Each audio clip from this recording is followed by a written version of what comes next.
শুধু দর্শক বন্ধু, আপনারা দেখছেন একে নিউজ বাংলার। এই মুহূর্তে উপস্থিত রয়েছি কলকাতা হাইকোর্টে। দক্ষিণ চব্বিশ পরগনায় তৃণমূলের বাহিনী এবং প্রশাসন তারা যে কাণ্ড করে চলেছে সেইগুলো আপনাদেরকে তুলে ধরার চেষ্টা করব।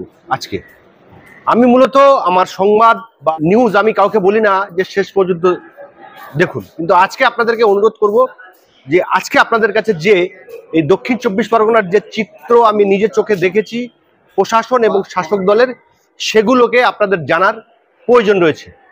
চলতি মাসের 13 তারিখ অর্থাৎ মঙ্গলবার কুলপি থানার বাবুরমহল পঞ্চায়েতের উপসমিতি গঠন ছিল। সেই জায়গায় শাসক দল তৃণমূলের সংখ্যাগরিষ্ঠতা ছিল না। আইএসএফ এবং সিপিএম এবং অন্য দল মিলিয়ে 6 জন ছিল আর শাসক দলের 5 জন ছিল। সেই জায়গার মানুষ অভিযোগ করছেন যে আইএসএফ এবং সিপিএম এবং অন্য রাজনৈতিক দলেরা তারা অভিযোগ করছেন যে বিডিও সাহেব এবং কুলপি থানার ওসি এই বোর্ড গঠন বা উপসমিতি গঠন করতে গড়িমসি করছিল শাসক দলের সঙ্গে যুক্ত হয়ে। যে শাসক দলের যেহেতু সেই জায়গায় সংখ্যাগরিষ্ঠতা নেই, তাহলে এই আইএসএফ জনপ্রতিনিধি রয়েছে তাদেরকে ভাঙিয়ে নিতে হবে, কিডন্যাপ করে তাদেরকে দলে টানতে হবে। এই চক্রান্ত কিন্তু প্রশাসন এবং বিডিও সাহেব সঙ্গে জড়িত শাসক দল রয়েছে বলে এলাকার মানুষ কিন্তু অভিযোগ করছেন। 13 তারিখ অর্থাৎ মঙ্গলবার যখন এই উপসমিতি নির্বাচনের বিরোধীরা বসে একটা রূপরেখা তৈরি করছিল, এমন অবস্থা তৃণমূলের দুষ্কৃতী বাহিনী, এলাকার মানুষ অভিযোগ করছে যে 50 থেকে 60টি মোটর বাইক আসে, তাতে প্রত্যেকে 2টি করে বেশ কয়েকটি 4 চাকা গাড়ি আসে, এসে সেই 4-5 জন এবং আশপাশে যারা ছিল একটা বাড়িতে বসে যারা আলোচনা করছিল তাদের উপরে চড়াও হয়, তাদেরকে মারধর করে, তাদের মাথা ফাটিয়ে দেওয়া হয় এবং বাড়িতে লুটপাট চালানো হয়, বাড়ির আসবাবপত্র ভাঙা হয়, বাড়ি থেকে টাকা পয়সা নিয়ে নেওয়া হয় এবং যাওয়ার সময় সেই আইএসএফের একজন পঞ্চায়েত সদস্য এবং তার শিশু কন্যাকে তুলে নিয়ে চলে যায়। আইএসএফ সহ এবং অন্য যারা রাজনৈতিক দল ছিল তারা থানায় এসে প্রশাসনকে জানায়। প্রশাসন কোনো রকম কোনো হেল্প করেছে তাদের আমরা কালকে যখন গিয়েছিলাম তখন যায়নি। প্রশাসন খালি বলছে আমরা দেখছি আমরা উদ্ধার করে দিচ্ছি।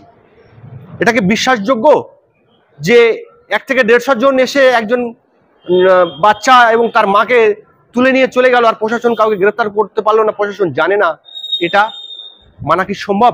এলাকার মানুষ অভিযোগ করছেন যে সবটাই এই কুলপি থানার প্রশাসন এর সঙ্গে জড়িত রয়েছে। তারপরে উদ্ধারের কাজ শুরু হয়, উদ্ধার গড়িমসি হয়। কখনো থানার অফিসাররা বলে বিকেল 4টের সময় আসবে, কখন বলে 6টার সময় আসবে, কখন বলে 9টার সময় আসবে। শুনতে পেলাম আমরা পরবর্তীকালে শুনতে পেলাম যে মেয়েটিকে এই আজকের যে রাত সেই গেল রাতে তাকে পাওয়া গেছে কোথা থেকে? কুলপি থানার বাঁশবেড়িয়া রহিম গাজী, তিনি তৃণমূলের প্রধান, থানার বাড়িতে আটকে রেখে দিয়েছিল। রাত 3টে 3:30 নাগাদ সেই জায়গা থেকে ছেড়ে দেয়। সেই জায়গায় সেই মেয়েটি যখন রাস্তার উপরে আসে তাকে সিভিক পুলিশরা জিজ্ঞাসা করে যে আপনি কোথায় যাচ্ছেন, বাদবাকিটা তার কাছ থেকে শুনে নেবো। কখন অপহরণ করা হয়েছিল? রাত 1-2টার দিকে ওই দিকটাই। কারা অপহরণ করেছিল? টিএমসি যে মেয়েরা ছিল তারা। অপহরণ করে কোথায় নিয়ে রেখেছিল আপনাকে গোপন করে? আমাকে নিয়ে গেছিল, কোথায় নিয়ে গেছিল বলতে পারছি না, কিন্তু ওখান থেকে আমাকে রাতে বাঁশবেড়িয়া বলে ওইখানে নিয়ে গেছিল। যাদের বাড়িতে যেখানে আপনি ছিলেন তাদের কোনো ছিলেন? তারা বলছে রহিম মাস্টার বাঁশবেড়িয়া, উনি হচ্ছে প্রধান বলে বলতেছে যে আমি প্রধান। আপনার কোনো টর্চার করেছে? আমাকে নিয়ে যাওয়ার সময় আমাকে টানা হিজড়া করে নিয়ে গেছে। আমি বলছি যে আমার কোলের বাচ্চা আছে, তোমরা আমাকে কোথায় নিয়ে যাবে? আমি যাব, তোমরা আমাকে টানা হিজড়া করো না। ওরা বলছে এই চ এই পেয়ে গেছি চ, এই করে টানা হিজড়া করে নিয়ে গেছিল। আজকে কোথা থেকে উদ্ধার করে পুলিশ দিয়ে এলো? আমাকে ওখান থেকে ওরা দিয়ে গেছে, বাঁশবেড়িয়া থেকে আমাকে দিয়ে গেছে। দেওয়ার পরে ওখান থেকে পুলিশ সিভিক রাস্তায় ছিল। সিভিক বলছে কে আপনি, কোথায় যাবেন? আমি বলি যে আমি বাড়ি যাব বলতে, তাই পুলিশ গিয়ে আমাকে সেখান থেকে নিয়ে গেছে। তাহলে আপনাকে পুলিশ গিয়ে আনলো, কখন আনলো? এই খানিক আগে রাত 2টোর দিকে রাত 2টোর দিকে আনলো। হ্যাঁ আপনি এখন নিরাপদ বা সেফটি বোধ করছেন? হ্যাঁ। ঠিক আছে। এ হলো কুলপি থানার ঘটনা। এরপরে ঢোলাহাটের দিকে যাব। ঢোলাহাটে 11ই মে একটি হাই মাদ্রাসার অভিভাবক নির্বাচন ছিল। সেই মতো বিরোধীরা জানে যে প্রশাসনকে সঙ্গে নিয়ে শাসক দল তাণ্ডব চালাতে পারে। প্রশাসন, এসপি সাহেব এবং প্রশাসনকে জানায়, এবং যখন ভোটদান পর্ব চলে প্রশাসন যথেষ্ট সেই জায়গায় ছিল, শান্তিপূর্ণভাবে ভোটদান হয়। বিপত্তি ঘটে যখন দেখতে পাওয়া যায় যে ভোট গণনা হচ্ছে, ভোট গণনার শেষে তৃণমূলের প্রার্থীরা 6টি যে পোস্ট ছিল বিভিন্ন রকম, সেই 6টি পোস্টে 6টিতেই হারছে তৃণমূল। তখনই কিন্তু প্রশাসনকে সঙ্গে নিয়ে যারা আইএসএফ ক্যান্ডিডেট ছিল তাদেরকে মারধর করে, যারা গণনা এজেন্ট ছিল তাদেরকে মারধর করে পার করে দিয়ে এক প্রকার জোর করে সেই জায়গায় বলে যে তৃণমূল জিতে গিয়েছে। মানুষ ভোট দিয়েছে, সন্ধ্যা পর্যন্ত ভোট হয়েছে এবং মানুষ দাঁড়িয়ে থেকে ভোট দিয়েছে, যেটা ওরা বলছে বিরোধীরা সব মিথ্যে। এবং থানার যে পুলিশ এবং এসপি সাহেব তারা যখন এই গন্ডগোল ঘটে, আইএসএফ এর যারা দায়িত্বপ্রাপ্ত রয়েছে অ্যাডভোকেট শাহাদাত সাহেব, তিনি ফোনে যোগাযোগ করে আর তাদের ফোন রিসিভ করেনি বা কোনো রকম কোনো নেয়নি। তারা কিন্তু এই কলকাতা হাইকোর্টে এসছে মামলা করতে। এবারে আসবো আপনাদের যে বারাইপুর পশ্চিম রামনগরে একটি মহিলা, তার বাবা তাকে 8 শতক জায়গা দেয়, তাকে লিখিতভাবে, এবং পাশে স্কুল, সেই স্কুলকেও তার বাবা 6 শতক জায়গা দান করে। পাশে একটি ক্লাব নজরুল সেবা সংঘ, তাকে 2 শতক জায়গা তাদের জন্য দেয়। এই মতো অবস্থায় ক্লাবও হয়, স্কুলও চলে। সেই মেয়েটি আজ থেকে 10 বছর আগে এই সরকারি আবাস যোজনার টাকা নিয়ে তিনি একটি আবাস তৈরি করে সেই জায়গায় থাকতে থাকে। ইতিমধ্যে নজরুল সেবা সংঘের কিছু সদস্য, কিছু কর্মকর্তা এসে বলে যে আপনার এই 8 শতক জায়গাটি আপনারা আমাদের দিয়ে দিন, পরিবর্তে আপনাকে 2 থেকে 2.5 লক্ষ টাকা আমরা দেব। মেয়েটি রাজি না হয়, যে মেয়েটি বলেছে যে আমার বাবা এই জায়গাটা দিয়েছে আমাকে, আমি এই জায়গাটায় থাকি, আমার আর কোনো জায়গা নেই, আমি অন্যত্র গিয়ে থাকতে পারবো না, যেহেতু এই জায়গাটা আমি ছাড়তে পারবো না। তারপরে দফায় দফায় তাকে বিভিন্নভাবে ধমকানো হয়, ভয় দেখানো হয়। শেষমেশ 27 এপ্রিল তার বাড়িতে চড়া হয়। শেষ বলে যে জায়গাটা দেওয়া হবে কি দেওয়া হবে না।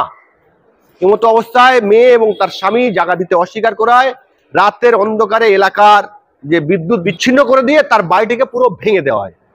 ভেঙে দিয়ে সেই জায়গায় বলে যে এখানে কোনো বাড়ি ছিল না। ছুটে আসে বারাইপুরে থানায়, বারাইপুর থানার পুলিশ কোনো রকম কোনো স্টেপ নেয়নি, কোনো রকম কোনো সাহায্য করেনি সেই মেয়েটিকে। একরত্তি বাচ্চা নিয়ে সেই মেয়েটি এই কলকাতা হাইকোর্ট, বারাইপুর কোর্ট, বিভিন্ন রাজনৈতিক নেতা এবং বারাইপুর থানায় চক্কর কাটতে থাকে।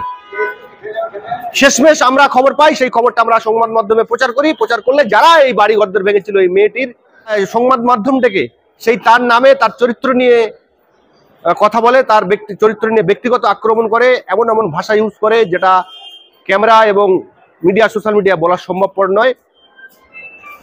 এ হলো ঘটনা। আরো একটি ঘটনা, বারাইপুরে একটি ছেলে দেখাশোনা করে তার বিয়ের কথাবার্তা হয় ক্যানিং এর একটি পাত্রীর সঙ্গে, একটি মেয়ের সঙ্গে। বিয়ের 6 মাস পরে বিয়ে হবে এমনই কথাবার্তা হয়।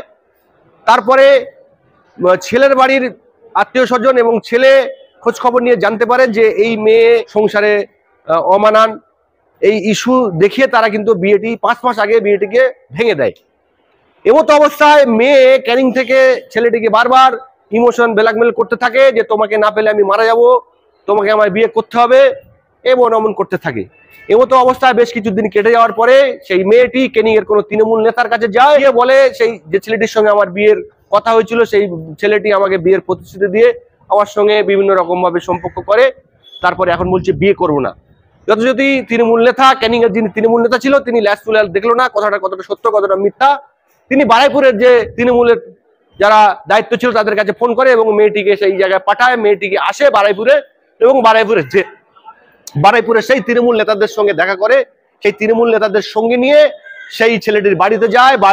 বাড়িতে ছেলের বৃদ্ধা মা এবং বাবা তাদের বাড়ির থেকে বার করে দিয়ে, গালাগালি করে বাড়ির থেকে বার করে দিয়ে সেই ঘরে তালা মেরে দেয়। আমরা দেখলাম যে সেই তালা বন্ধ ঘরে সেই ছেলের বৃদ্ধা মা করে কাঁপছিল, আমরা দেখলাম যে সেই ছেলের মা এবং ছেলের বাবা ভয়তে বাড়িতে নেই, ছেলেটাও ভয়তে বাড়িতে নেই। বর্তমানে দক্ষিণ 24 পরগনার এই চিত্র আমরা তুলে ধরলাম। এটা কোনো সিনেমার গল্প বা বানোয়াটি গল্প নয়, এটা আমি নিজের চোখকে বা নিজে আমি এই খবরগুলো আমার চ্যানেলে সম্প্রচার করেছি, আপনারা দেখলে বুঝতে পারবেন। তো প্রশাসন হলো এই প্রশাসন, যে প্রশাসনকে আমরা মোটা টাকা মাইনে দিয়ে আমাদের নিরাপত্তার জন্য রাখি, প্রশাসনের কাজ করছে না। এটা একদম দিনের আলোর মতো পরিষ্কার। প্রশাসন আর শাসক দল মিলেমিশে একাকার। বর্তমান এই চিত্র কিন্তু আমরা দেখতে পাচ্ছি, পুরো পশ্চিমবাংলা এরকমই অবস্থা চলছে। জানি না ভবিষ্যতে আরো কত কি আমাদের দেখতে হবে।